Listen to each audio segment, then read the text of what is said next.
All right, how you going, guys? Hey guys. We wanted to make this video because we thought it might help anyone and everyone coming to Thailand or just anyone traveling in general.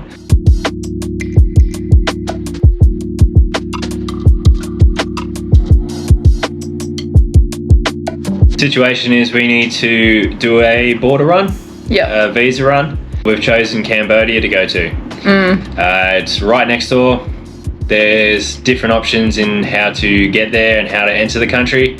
Yeah, it's a good opportunity to go. It forces us to leave the country and check out somewhere new. So that's what we're going to do. Yeah. We just wanted to take you along with us on how we book things, how we research things, and once that's all done, we'll see what the final product is. Yeah, for sure. See how we We'll go. put everything up on the screen for you guys so you can see. We do want to stay in Cambodia for a week or a couple of days.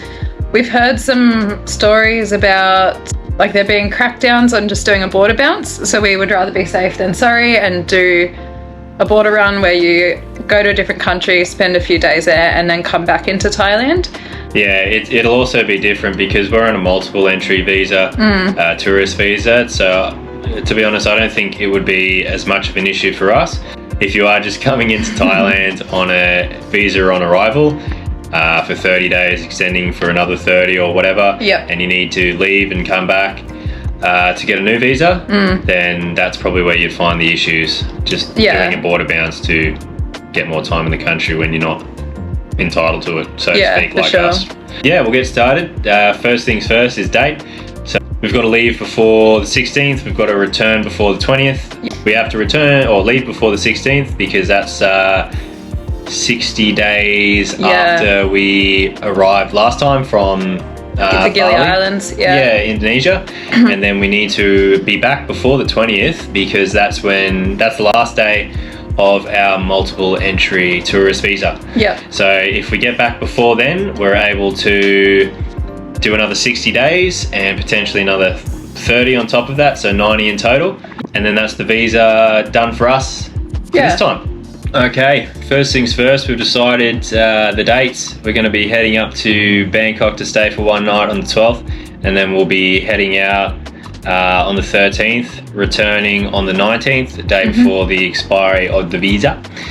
So happy days. And with that, with 90-day extension, we'll be able to just make Songkran. Yeah, by like 2 days. Yeah, so not too bad. Yeah. Last day of Songkran's 15th and we have to leave on the 18th. So we just make it in there. Yeah. The next thing to figure out is how you're going to enter Cambodia.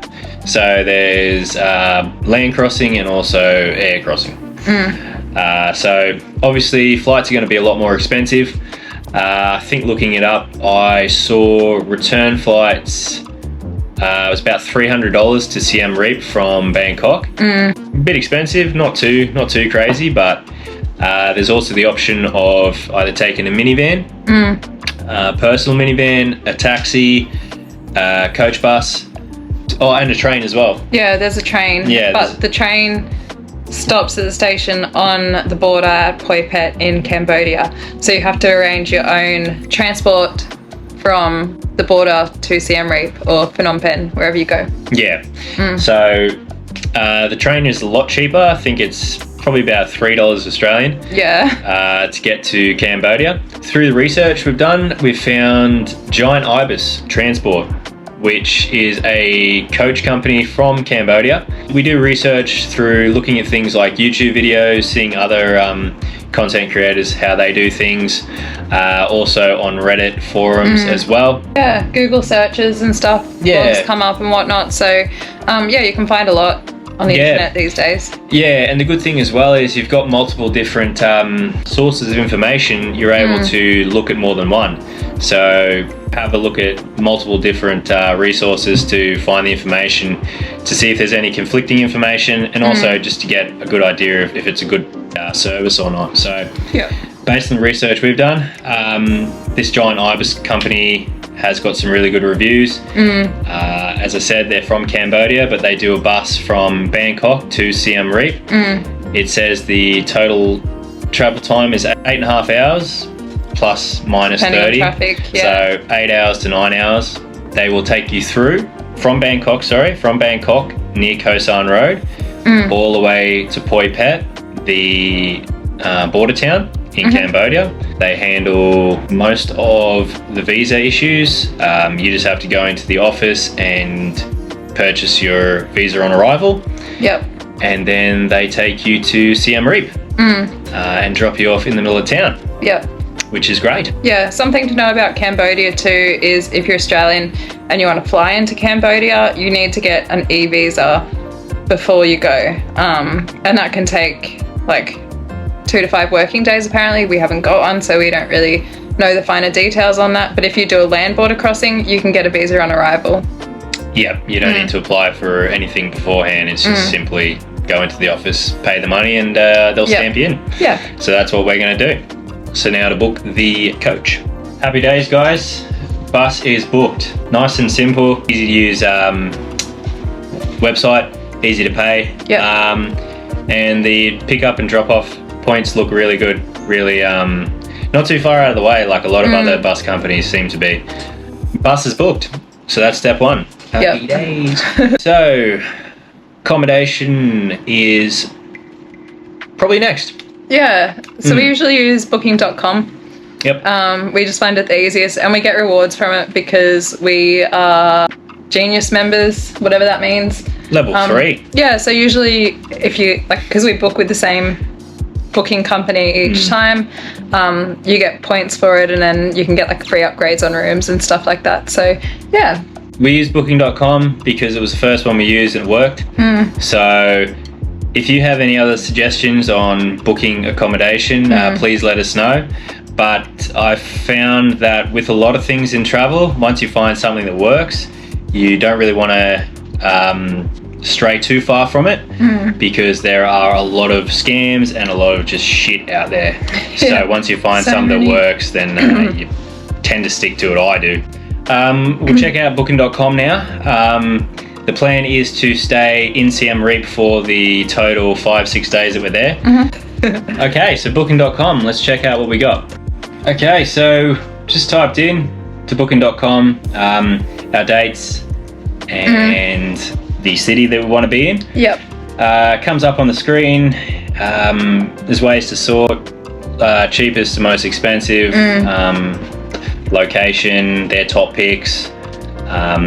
There's a bunch of different filters you can put on it to find what you're looking for. Yeah. What we tend to do is on the left-hand side, there's a map. If you click show on map, you'll be able to get all those little blue location dots pop up. Yeah. The ones with the red in them mean that they're booked for those dates, and the ones with white holes in the middle mean that they're free. Yeah. Well, they're not free, but they're available. I also decided that we're going to stay in the same place for the whole 6 nights. 6 nights, yeah. Just because we've learnt from traveling previously, especially in Bali and stuff, it's really tiring when you move around all the time. So we don't really want to particularly be moving around every couple of days. We just want to stay in the same place and rent a motorbike and do it that way. So this one we looked at before was the Angkor Panoramic Boutique Hotel, which looked really nice. 7.7 review out of 10. Let's have a look. 6 nights for 2 consenting adults. Okay. We have 66% off because we're geniuses. I'm sure that's not just a fake price they've just reduced down for gullible people. Yeah, for not sure. me. Okay, so when you're selecting rooms as well, you'll get a little excerpt here, little brief description, saying what it has, where it is, what it's like, yada yada. And then when you go to select your room as well, most places will have a bunch of different options. So basic rooms up to superior rooms, family rooms, and rooms with balconies, that kind of thing. Yeah. So just in the bottom on the left, you'll see these little icons just to say what they have. So little points of interest kind of thing. So yeah, that one is 4,876 baht for 6 nights, which is pretty good. Yeah, it's not too bad. You'll have a bunch of photos come up when you select a hotel, But then there'll just be photos of everything, all the rooms, all the different types of rooms and the facilities. If you just click on the room type that you're looking for, it'll come up with personalized pictures, so they'll actually show you what your room would look like. And you'll get this brief little description here as well. Yeah, it's got a bathtub. I like that. Haven't had a bath for like months. She had a shower though. Yeah. Yeah, so these rooms, pretty basic hotel looking rooms. For us, like booking a hotel as well, we want the basics. Like we're not looking to stay in like 5-star resort style hotels, all inclusives, that kind of thing. It's because we're not really going to be spending a lot of time in the hotel. So if we've got a bed, a shower, a TV, internet, shower, like toilet, all that, we're comfortable. Yeah. We don't want to have an excuse to sort of stay in the room all the time, but we want to be comfortable. So as long as we've got those basic needs, we're fine. We've been pretty lucky in the places we've been to. Haven't had too many average ones. Most of them being what they say on the box, which is good. Yeah. That's what we've found as well. Booking.com. What you see is what you get. The things that are described are as they are. There's no deception or lies here.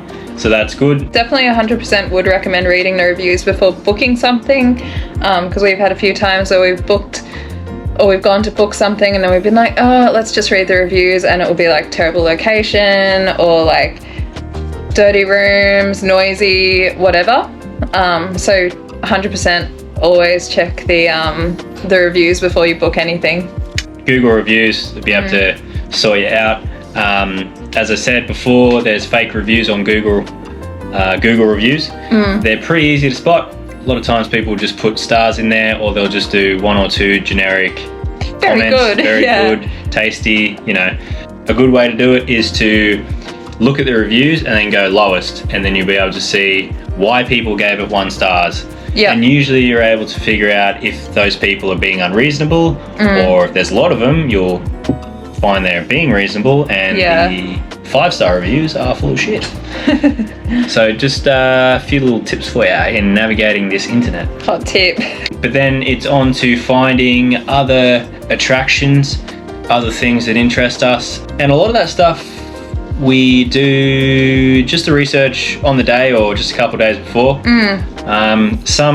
Some trips we will do a lot of research, plan a lot of things out. I know when we first came here, especially in Bali, everything was booked, planned out, which was good. It's good to be able to get on a plane and get off and everything's planned for you. But it is also nice to just get to a place and then see what you'd like to do. Yeah, sometimes you're not feeling it. Sometimes you are, and sometimes you're not. And if you got things booked in, and you don't want to do them, then you're between a rock and a hard place. Yeah, we don't particularly do tours or anything like that. We're not really interested in doing tours. Like, I know you can learn a lot from doing tours, and it could be good for some people, but for us, we like to discover things on our own. So booking a tour in for us, it honestly wouldn't be enjoyable. Okay, so accommodation, how to get there, transport, and visa is sorted, essentially. Now, getting around, scooter would be a good shout.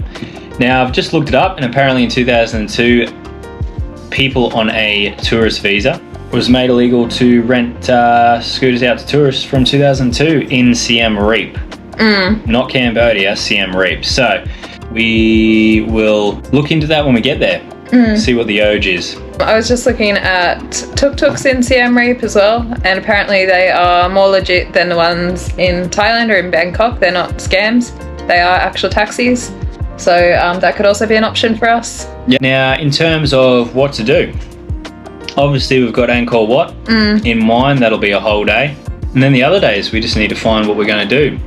For this video though, that research is going to be done in the future. We just wanted to put this video up to give you guys an insight into how we book things. So hopefully you can learn a thing or two, and also hopefully you guys can teach us a thing or two. If there's a better website to use to book accommodation, to book whatever, we'd love to hear it from you guys. A good website that has good forums for information and advice on travel we'd love to see that as well. Alright guys, so thanks for watching. Please don't forget to like and subscribe, and we'll see you in the next video. See you then. Bye.